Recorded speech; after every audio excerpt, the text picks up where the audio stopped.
क्या हुआ माँ? ये सुबह सुबह इतनी जोर से क्यों हल्ला मचा रही हो? अरे मैं आज इतनी खुश हूँ, हल्ला न मचाऊं तो क्या करूं। बात ही ऐसी है, जिस बात को सुनने के लिए कान तरस गए थे वो सपना अब पूरा होगा। बहुत जल्दी इस घर में बच्चे की किलकारियां गूंजेंगी, क्योंकि तू बाप बनने वाला है।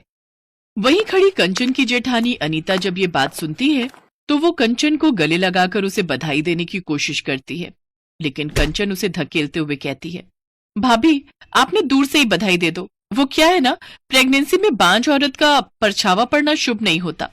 बिल्कुल ठीक कह रही है छोटी बहू, और हम नहीं चाहते कि तुझ बांझ के साए से इस घर में आने वाली खुशियां पहले ही उजड़ जाएं। अनीता रोते हुए अपने कमरे में चली जाती है। शाम को जब उसका पति आलोक घर आता है तो वो अपने पति के करीब जाने की कोशिश करती है, लेकिन वो उसे पीछे करते हुए कहता है, तुम्हें कितनी बार कहा है मेरे करीब मत आया करो। तुम मेरे लिए मेरी पत्नी नहीं बल्कि गले का फंदा हो, जिसे मैं देखना भी पसंद नहीं करता।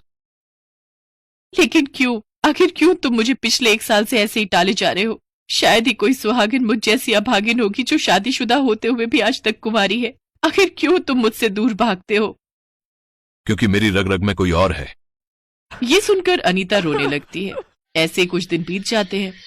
एक रोज आलोक कंचन के लिए गुलाब जामुन और आइसक्रीम लाकर देते हुए कहता है, ये लो कंचन, तुम्हें ये दोनों मिक्स करके खाना बहुत पसंद है ना?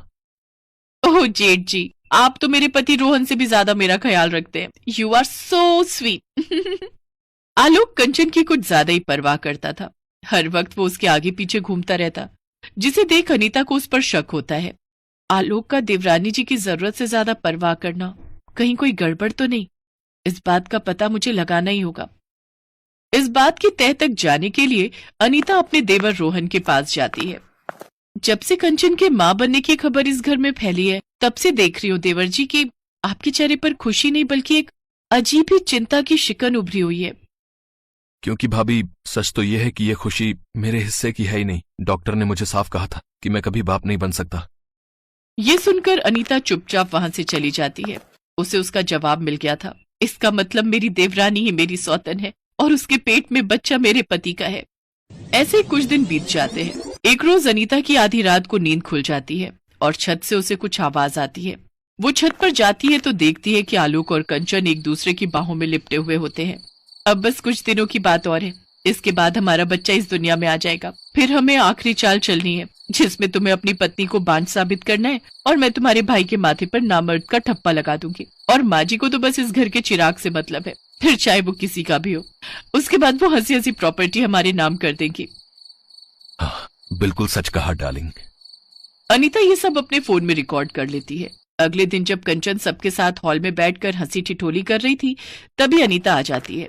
उसे अपने पास खड़ा देख कंचन कहती है, आप क्यों मेरे सर पर आकर खड़ी हो गई? कितनी बार समझाना पड़ेगा कि एक बांझ को प्रेग्नेंट लेडी के पास नहीं आना चाहिए, इससे बच्चे की जान को खतरा होता है।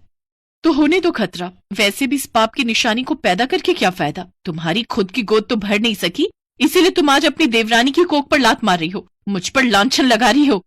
बांझ कहीं की। बांझ तो रहूंगी ही ना, जब आज तक इन्होंने मुझे छुआ तक नहीं और मेरे हिस्से का सारा प्यार तुम पर लुटा दिया, जिसकी निशानी तुम्हारे पेट में पल रहा ये बच्चा है। बड़ी बहू, जरा जुबान संभाल कर बात करो। जेठ और बहू के रिश्ते पर तुम सवाल उठा रही हो, और क्या सबूत है तुम्हारे पास? अनीता अपनी सास को उनकी रिकॉर्ड किया हुआ वीडियो दिखा देती है। शर्म नहीं आई तुम दोनों को ऐसा करते हुए? मैं तो आज तक बड़ी बहू को ही गलत ठहराती रही, उसे बांझ कहती रही, लेकिन तुम छी। भैया, मैं तो आपको अपना राम मानता था, फिर क्यों आपने ही अपने भाई का घर उजाड़ा? और कंचन, क्या कमी रह गई थी मेरे प्यार में? हाँ किया मैंने ऐसा, क्योंकि मैं और आलोक पहले से एक दूसरे को चाहते थे, लेकिन फिर माँ जी ने इनकी शादी जेठानी से कर दी। फिर तुम मुझे वो जरिया मिले जिसके थ्रू मैं इस घर में आ सकती थी और आलोक के पास आ सकती थी। आलोक ने कभी जेठानी को छुआ तक नहीं, जिस कारण वो कभी माँ नहीं बन सकी। ये सुनकर सास का गुस्सा 7वें आसमान में होता है। वो अपनी छोटी बहू और बड़े बेटे को जोरदार तमाचा मारती है और अपनी बड़ी बहू से माफी मांगती है। इसके बाद जानकी देवी उन दोनों को अपने घर से और अपनी जायदाद से हमेशा के लिए बेदखल कर देती हैं।